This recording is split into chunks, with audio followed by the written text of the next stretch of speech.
Hello and welcome to another edition of Mailbag.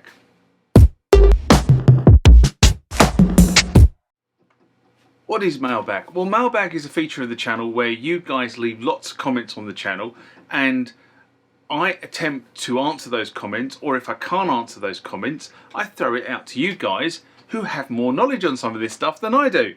So let's get into the first mailbag of this session. Remember, like, comment, subscribe to the channel. Go over to Instagram and follow me there. Go over to Facebook, follow me there. That's where the normal notices are. And consider becoming a Patreon.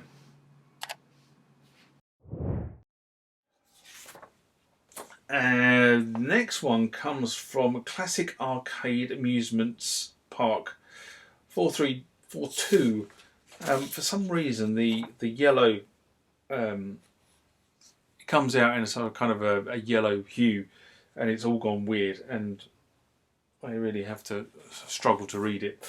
Anyway, what Classic Arcade writes in response to Korg Nautilus backwards compatibility, and I need a Roland D70 Sysx. A mailbag added in October 2023. And first,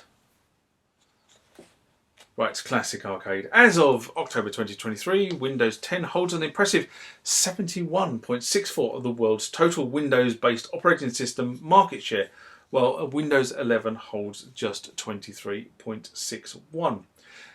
Well, it doesn't quite hold, because I've got two Windows XP machines sitting over there, which I require for running things like my Muse Receptor and various other stuff. But Windows 10 is Windows 10.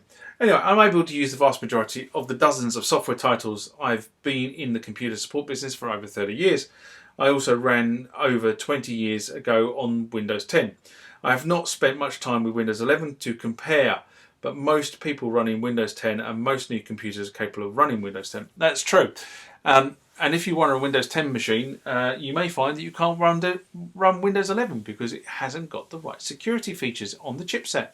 Just as a side on that. The comparison of Yamaha's flagship series of keyboards remaining compatible with each other, similar to Windows, is spot on. Somebody disagreed with that one. I'm not saying all older Windows software works on their current most popular OS, but an awful lot of it really does. And many of those that don't have been updated with newer versions of the software. The only problem is sometimes the newer versions of the software cost you dollars. Anyway, Korg has been notorious for being incompatible from one flagship to the next since the 01W came out, yes. And even small changes between keyboards sometimes Korg still puts very little value on trying to retain the users and sounds. This is the Korg Nautilus Kronos question.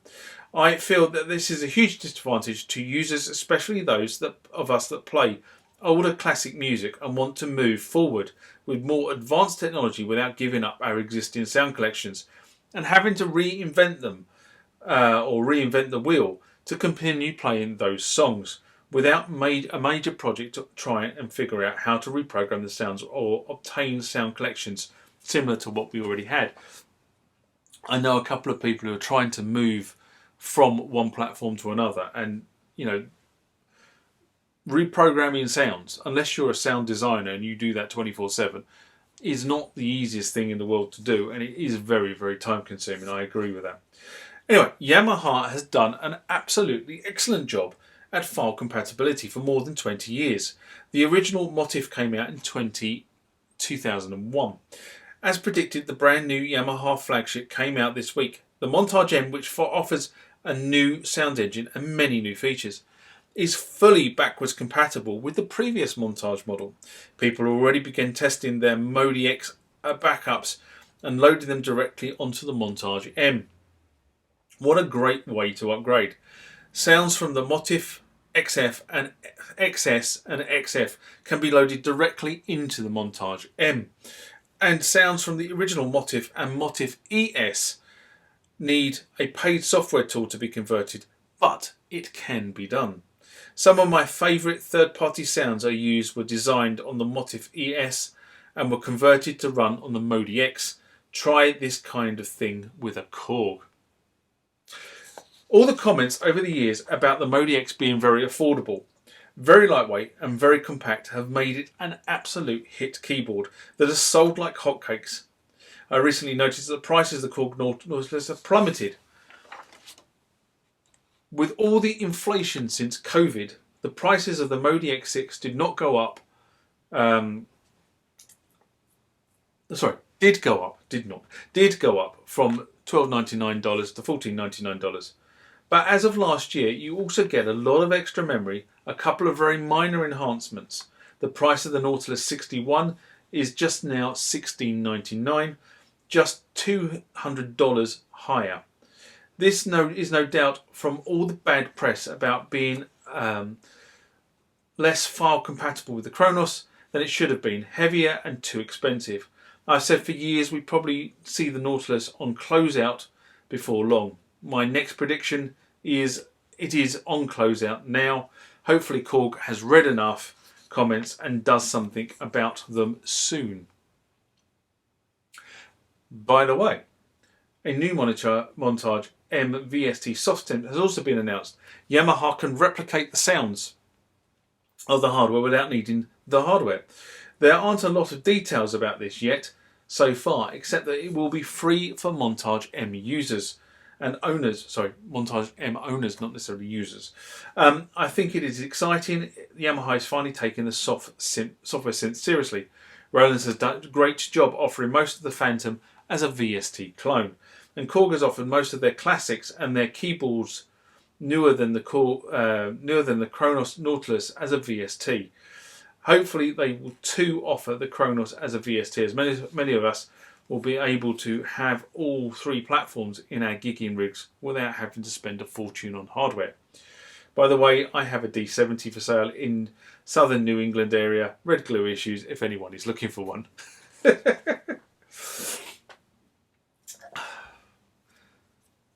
Where'd you start?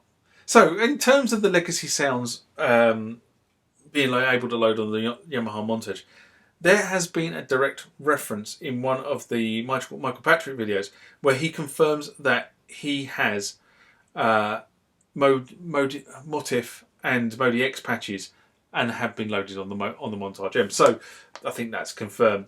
The price of the Korg Nautilus has plummeted earlier this year. I said at the time my gut feeling was that this was due, was either something new coming or were they trying to sort of can the range. Thus they were trying to run down inventory with the launch of the Korg Nautilus AT. So why would you buy a Nautilus when you can get a Nautilus AT? And why would you retrofit the AT kit onto your 61 and 88 key paying service charges when you could probably trade the damn thing in and get a Nautilus AT, so a brand new keyboard for the same price. I don't know what's going on with Nautilus, but the whole AT thing was a bit of a weird thing for me. Anyway, I covered this Montage M VST in one of the videos recorded over the weekend prior to writing this response, and I do feel that at the wrong price for non-Montage owner, it will be discouraged the purchase of the hardware unit. Registered Montage M users apparently will. It's not M users, it's M owners, and you have to be registered. And they're saying you'll get the software for free. So very interesting. And thanks for the well thought comment. And I hope you get a result on your Roland D70. Yes, I actually have done some shorts on the Roland D70, so they will be coming to the platform soon. Classic Arcade then wrote back and said, it might seem like at first, but history seems to have proven the VST clones don't greatly affect the demand or prices for hardware keyboards. If they did, Roland would be offering their latest keyboards basically as a VST. Korg has offered their three newest keyboards, WaveState, Op6 and Mod Wave, as VSTs, and most of the classics prior to the Kronos, technology-based ones. Moog Music offers, or did until they were sold, the Mini Moog and the Modular Moogs as VSTs, but yet people are still buying the hardware versions. Akai offers their latest MPC keyboard as a VST, and although there are new Oberheim OBX8 and official licensed Oberheim OBX VST just came to market. The vast majority of people that buy VSTs wouldn't have bought the hardware versions anyway, even if the software clone didn't exist. And many of those that do buy hardware keyboard versions will still buy the VST clone also. I believe that is what companies have found over the years in their research, if they should offer a VST version or not.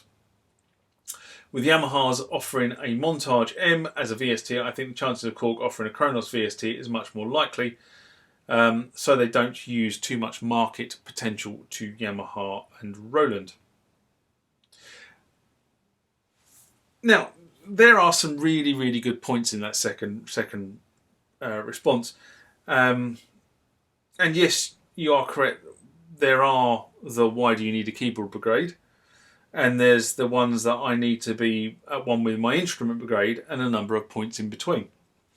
Now, you've said some interesting thoughts on the Korg Kronos. Now, I do wonder whether we will actually get a Kronos VST or whether we'll get an Engines VST.